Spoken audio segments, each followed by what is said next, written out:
जी हाँ, आज आपसे बात करते हैं एक ऐसे विशेष पर्व, विशेष दिन के बारे में जिसे 14 अप्रैल के नाम से जाना जाता है।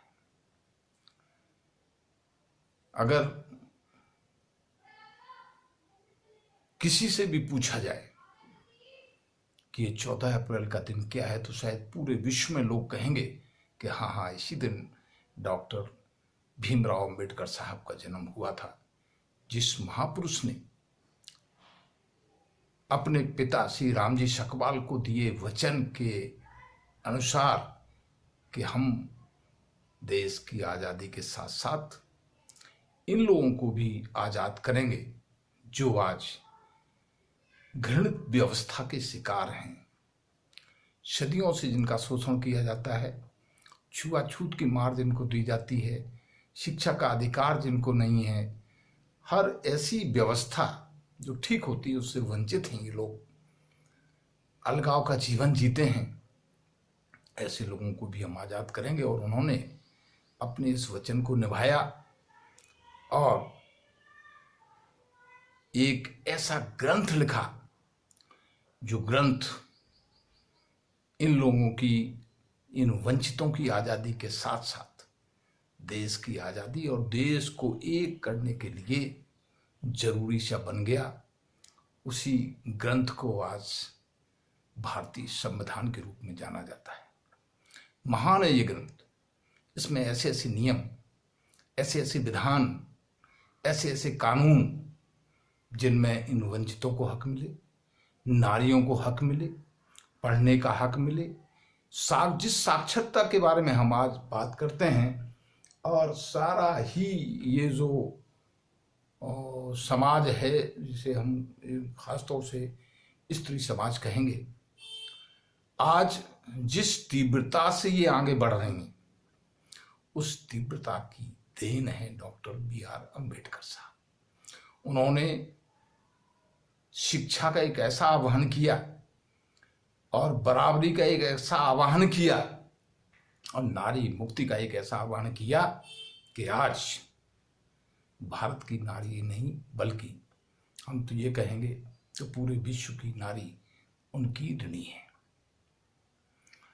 डॉक्टर BR अम्बेडकर साहब ने भारतीय संविधान की रचना कर भारत के अधिकांश लोगों को वो सब चीजें दी जो जिनकी उनको आवश्यकता थी, और भारत को एक सूत्र में पिरोने के लिए एक ऐसी पुस्तक रच डाली कि जिसने इस देश को एक सूत्र में बांधने का काम किया, और हम सब एक सूत्र में बंधे हुए हैं, एकता के सूत्र में। जहां तक राष्ट्र की बात है तो असली राष्ट्र तो भारतीय संविधान है, क्योंकि भारतीय संविधान की वजह से ये राष्ट्र फल फूल रहा है। तो राष्ट्र फले फूले सुंदर बने, ऐसी सोच थी डॉक्टर BR अम्बेडकर साहब की। अब डॉक्टर BR अम्बेडकर साहब ने तो हमें वो सब दिया, दलित समाज को, वंचित समाज को, पिछड़े समाज को, नारी समाज को, कृषकों को, मजदूरों को, फैक्ट्रियों में काम करने वालों, बहुत सारे लोगों को। लेकिन क्या हम उस मसीहा के बतलाए हुए पद चिन्हों पर चल रहे हैं? ये चिंतन का विषय है।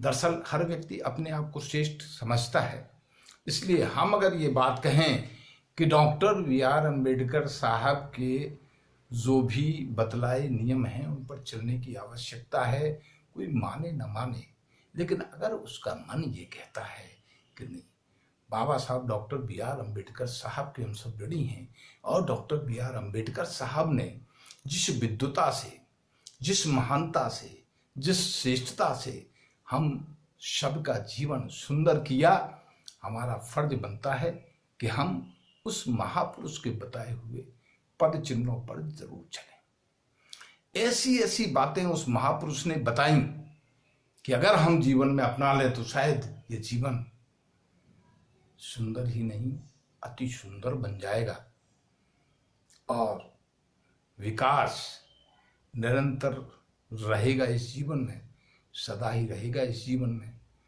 आज देखिए, कोलंबिया यूनिवर्सिटी जैसे महान विश्वविद्यालय, जिस महापुरुष के नाम पर बड़े बड़े महान कार्य करते हैं। हमें भी आवश्यकता है कि हम इस महापुरुष के द्वारा जो भी नियम हमारे श्रेष्ठ जीवन के लिए बतलाए गए हैं, हम उन पर चलने का प्रयास करें। और शायद 14 अप्रैल तभी सार्थक माना जाएगा जब हम डॉक्टर B.R. अम्बेडकर साहब के बतलाए हुए महान कार्यों की उस श्रृंखला को आगे बढ़ाएं जो वो चाहते थे और सबके जीवन में श्रेष्ठता लाने के लिए आवश्यक भी थे। देखिए, इस महापुरुष को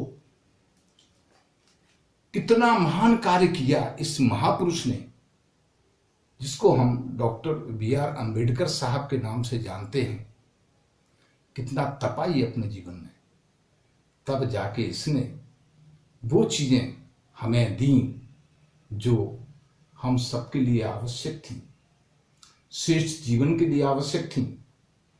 और इस देश से छुआछूत, अलगाव जैसी समस्याएं हमेशा के लिए समाप्त कर दी, भारतीय संविधान की रचना कर। और स्वयं हिंदू धर्म में पैदा होने के बावजूद इस महापुरुष ने जो बात कही थी कि हिंदू होना मेरे बस की बात नहीं थी, लेकिन मैं हिंदू होकर मरूंगा नहीं। और इन्होंने 14 अक्टूबर 1956 को भगवान बुद्ध के धर्म का अनुसरण किया और हम सबको एक सुंदर जीवन जीने के लिए, एक श्रेष्ठ जीवन जीने के लिए भगवान बुद्ध का सुंदर व श्रेष्ठ धर्म भी अपनाने के लिए कहा। महान बतलाए हुए कार्यों को करने का प्रयास करें, जिसके लिए बहुत ज्यादा आवश्यकता है इस मन की, क्योंकि मन के साधे सब सधे और मन के हारें सब हारें। तो मन को अगर हमने साध लिया डॉक्टर B.R. अम्बेडकर साहब के साथ, तो हम समझते हैं कि हम उस महान महापुरुष के सुंदर कार्यों को भी आगे बढ़ा पाएंगे और स्वयं भी श्रेष्ठ बनेंगे। भवतु शुभ मंगल। यदि आपको हमारा ये वीडियो अच्छा लगा हो तो कृपया सब्सक्राइब करें, लाइक करें और शेयर भी करें। धन्यवाद।